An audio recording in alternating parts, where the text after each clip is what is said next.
Hello, everybody, and welcome back to another episode of Wor-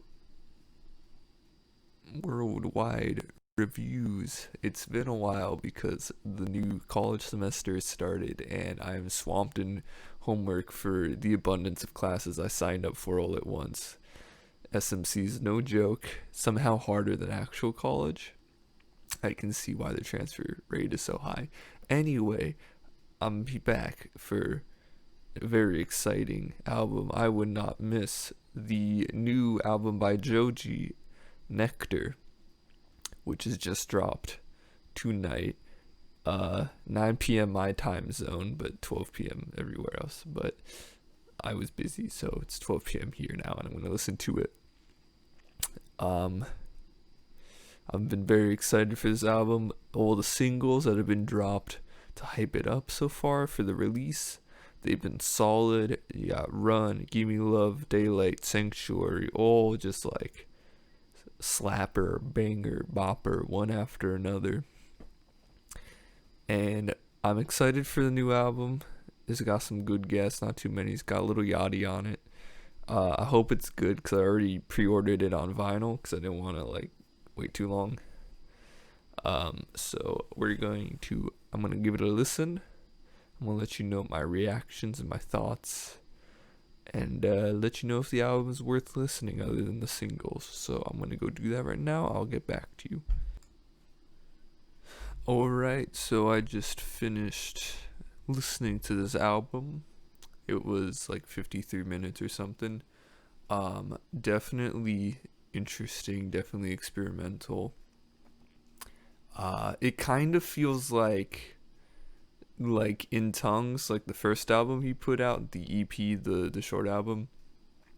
It feels like a more fleshed out version of that. It feels like In Tongues was a lot of ideas for the most part of like where he might go, and then we got Ballads 1, which is still my favorite album of all of them. But and Ballads 1 seemed like a very significant change in direction, and then but still like building onto everything. And now Nectar kind of feels like he's going back to In Tongues and sort of like putting what he learned from Ballads 1 onto In Tongues. And so what we got is it's an 18 track album. It's Ballads 1 was 12 tracks, so this one is a bit longer. Um, what are my thoughts? Is So the thing with longer tracks is it's kind of like, or longer albums, it's kind of like a high risk, high reward sort of thing, where it's like if you can condense an album into a few really good songs, then it makes your album as a whole a lot better than a longer album with like a whole lot of songs that kind of just start blending together at a certain point. Because you can't, it's hard to be that good of a musician where every song you make is like single material. Like this is a single and a banger, unless you're like kind of like soullessly putting out music. And so like and also like when you don't have that, it makes it exhausting after a certain point to listen to a really long album. I didn't finish Astro World for that reason. I got to a certain point and just got exhausted. It started blending together. uh Worst case scenario is I was at a Death Cab for Cutie concert, and it was just all one song at a certain point. This album doesn't have that, fortunately. He manages to vary everything enough where it's like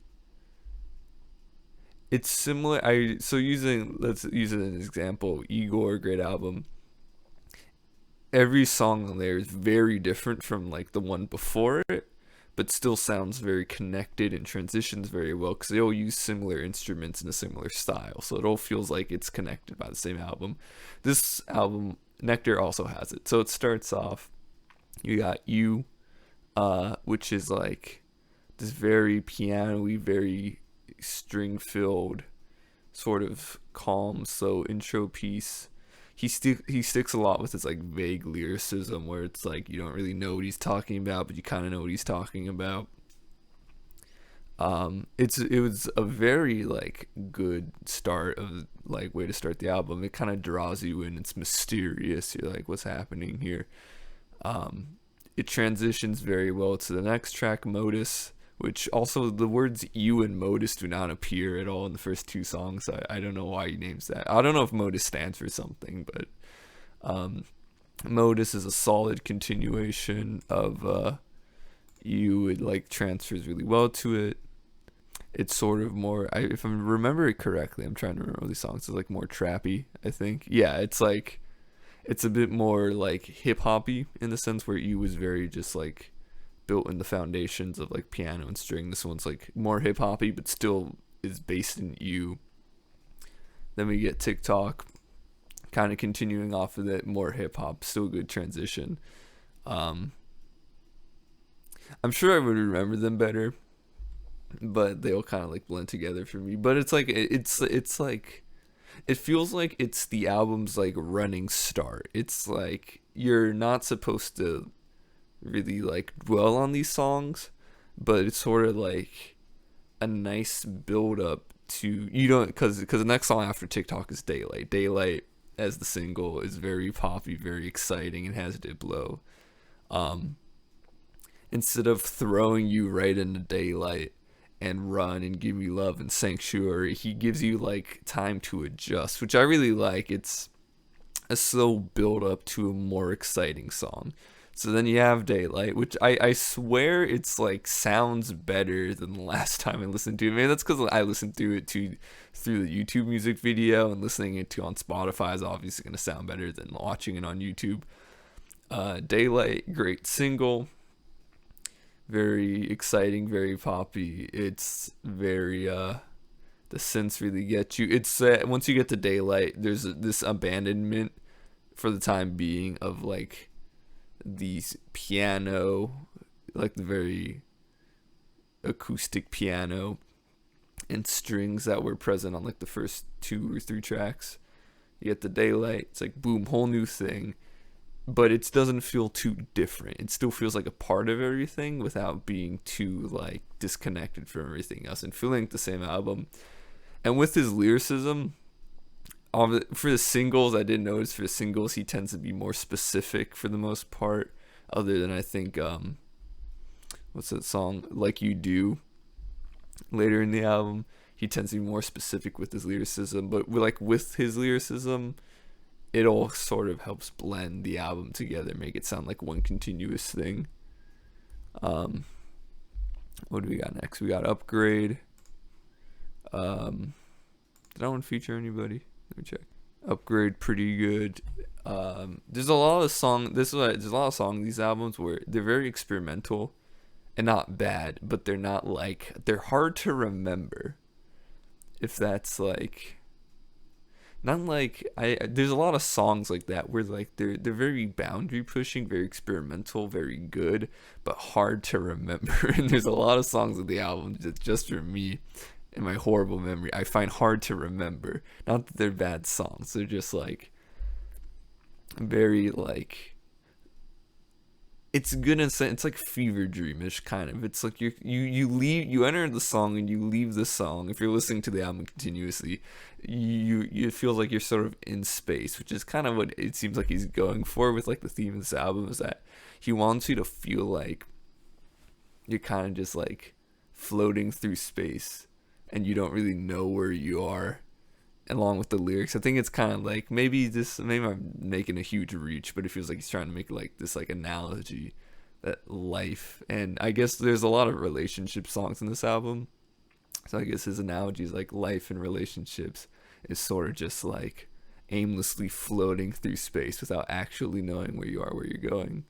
It's just my interpretation. And then we got Give Me Love, great one. It starts off, give me it has the transition, the run isn't as solid as the other ones. Not that it's a bad transition. Give Me Love is a great song. Starts off very like poppy with the like that, very good, and then midway through switches back to like the strings and the guitar, no more beat. It's just like an entirely different like switch. Very dramatic. Vocally, it's great. very sorrowful. When you get to the second half of the album, it gets a lot more sad. You get to Run. Run is a great single. Run is, I think, in my opinion, the best song off this album. Um, his lyrically, it's great. It's like combining his usual soft falsetto with like hard rock kind of sounds, and he has. It reminds me a lot of "Take What You Want From Me," that song with Post Malone and Ozzy Osbourne off of Hollywood's Bleeding. I don't know which one came first. I feel like that one would have come first, or maybe Run did. I don't know, but it feels a lot like that. But in my opinion, it's an improvement upon like that song.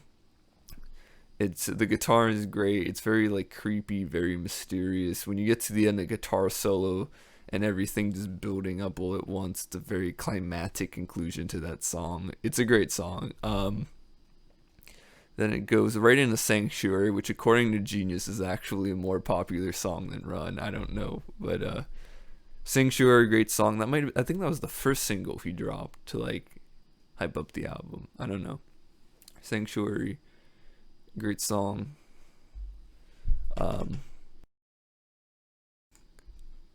All right, so we still got the audio. That's all good. That's all good. All right, so we got Sanctuary. Sanctuary is, I mean, it hit the. It got like 80 on the billboards on the Hot 100. It's a poppier song. It's kind of like Daylight, but like more. It's like Run. It's like if Daylight was more like Run, I guess. It's like more mysterious and poppy, super falsetto-y, classic. Um, that one's good, solid song, easy to remember, fun. Um, I know I'm not really like breaking down like the whole thing. I'm trying to relay more on feeling than like conveying what's happening in the song. Cause you gotta listen to yourself, and the song really is like it. The whole album just feels really mysterious, and I don't mean like DJ Khaled like dissing Igor for like it's mysterious music, but like this is like you go through it and it just you feel a certain way without really understanding everything that's happening in the song and like the album. High Hopes featuring Omar Apollo. Um, this song was pretty good. It's very if I remember correctly, oh yeah, no, this one it has this like guitar at the beginning that feels like it's not gonna be on beat, and then the beat comes in, and you're like, oh, they put it on beat. Um, Joji and Omar Apollo go really well together. I think it's it's just kind of like a guitar with the beat over it, and then they're both going. So it's a very calm song. Most of this album is kind of like you don't know how to define it, genre speaking, or it's like, it's a lot of different genres all at once. So it's kind of hard to describe a lot of these songs. Nitrous is the next one up. This one's more. I think it's like fast. No, it's like faster pace if I remember correctly, but also feels like, yeah, it's like sort of like lo-fi. Like it feels a lot like lo-fi. Oh, that's okay. So I was when I was listening to it, my thought was, oh, this sounds like Nectar's version of Can't Get Over You from Ballads 1, which is had Clams Casino on it. It was Joji and Clams Casino. I was like, oh, this is like Nectar's Clams Casino, and I looked over at the track info, and it actually was written by Clams Casino also. So yeah, Nitrous is very basically like, it's like Can't Get Over You from Ballads 1, but more lo-fi. It's pretty lo-fi. It's a good song. Pretty Boy featuring Lil Yachty. Not a rap song. It's very like strange. They go really well together actually. The Pretty Boy feels like purposely like more rough in a good way. It's a very rough song, but like production wise it's rough, but it's very, this is when the album starts to get more mysterious in my opinion. You're kind of like, whoa, what's happening right now? Pretty Boy, good song. Not it's sort of like it's really hard to describe this album. I'm really like grasping at strings to try to find a description for everything happening here. I just can't find like you got Normal People featuring Ray Brown. Normal People, I actually like that one. This one, or maybe was this the one that felt more lo-fi? Oh my god, I'm doing horribly right now for a review. Oh my lord. This one is good. I like this one lyrically. This one I like really lyrically. Him and Ray Brown fit together well as for the next one, Afterthought, which has Benny on it. I haven't heard of most of these people, but like Benny on that goes really well. Her vocals fit really nice. It harmonizes really well with Joji. And all it's just a good song. It's a nice song about, one person goes one way, the person goes another way, but they think back on it. It's kind of like instrumentally kind of dark. Yeah, Mr. Hollywood. That song, it's when it started off, I was like, this doesn't sound like it's gonna be that good, and then it kicked off, and I was like, oh, this is pretty good. Um,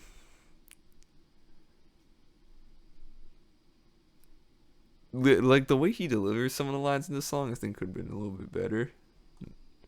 But I think it's a good song. It has Kenny Beats working on it. 777, next one up. Um, this one also, I feel like he has lines where he's like when I pretend I'm your, I don't remember how it goes, but there's like in the pre-chorus, like some of the ways he delivers the lines, I think it's kind of like weird in this song.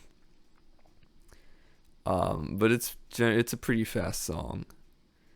It's sort of like, it feels like Blinding Lights in a sense by The Weeknd. It's very synth heavy, very like like that, and it's like it's fast and slow at the same time. It's sort of reminiscent of Blinding Lights to me. And then you got a Reanimator. This one feels like there's gonna be like a music video for it to connect to his whole spaceman story he's been setting up the singles. It starts off with a very like mysterious, weird synth build up. Then it gets into the lyrics. Featuring Yves Tumor, who I have no idea who this person is, but he picked the way he's picking his features are really well. Like they all, I remember for Humans by Gorillaz, there's like this weird problem where he kept picking features that didn't really like do much for the album, and here everyone that he picks as a feature, it could very easily have just been Joji himself, and so by putting these features on, it's like a nice little bit of variation, but doesn't feel like you're missing too much. It doesn't feel like you're really like ruining the Joji vibes of the album. Like You Do is it's taking a little tip from Nicki with Lose. It's a piano ballad almost entirely. It has some synth parts. This one is really good. It's just a great piano ballad. He is very lyrically focused on this one. There's a lot less like vague stuff. I can definitely see myself playing this on piano for fun. Yeah, he's very focused with the lyrics. It's very sad, very very pulls at your heartstrings, and it goes back to the rough piano sort of thing from the beginning, and the album starts calming down a bit. Then you got the last song, Your Man, which is this song, it's really, it's like how would you call it? It's a very unexpected way to end the album, but also like it's the perfect way to end this album, because it's still just equally as like mysterious and sort of like what is happening. It feels like you don't really know what you're listening to, but lyrically it sort of ties everything together. And I don't know, I was just listening to the song and reading the lyrics, and it just like kind of like hit me, like with everything happening. It feels like everything sort of, oh, like every song in the album sort of goes back like here and then starts over. It feels like when you have Bob Dylan's All Along the Watchtower, it's sort of, you could just read the lyrics over and over and over again, and the story just goes on forever. And when you get to Your Man, it feels like it's the album going on forever, not like oh, it can't like end it already, but like it feels like I could go from Your Man back to You and just go through it again over and over again. And lyrically, I think that's sort of like what it's implying. It's like, like, have you loved? Would you go again? And it's sort of just, I feel like it's the ending of Futurama where where Leela and Fry go back in time and relive like the entirety of like everything they went through. It's like being in that cycle, sort of. And the album, like the way it ends, it sort of just like takes everything, all the feelings you felt during that album, and all the mystery and sort of like confusion and like sadness and despair that you feel from the lyrics or from like the instrumentation or anything.